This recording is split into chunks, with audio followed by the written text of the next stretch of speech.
When this particular incident had happened, the police had acted very swiftly, and within a matter of hours, they were able to identify the individuals who were involved, and the concerned individuals, in fact, inquiry and proper investigation is going on. And I can assure everyone that we will leave no stone unturned to ensure that we get to all the people who are involved in this, and will ensure that people who have been involved in trying to create fear are punished. So therefore, proper action will be taken.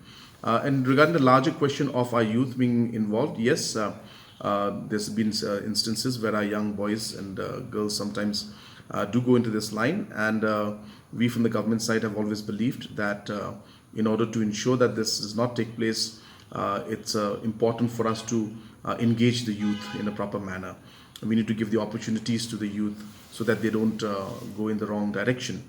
And that is the reason why this government has been focusing largely on entrepreneurship, creating of jobs through entrepreneurship.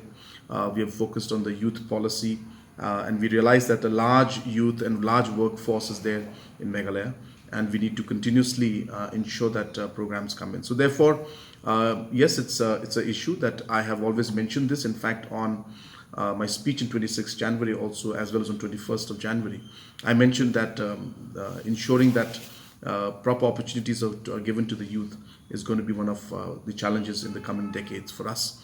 And therefore, we are aware about it, and we'll do our best to ensure we address those issues.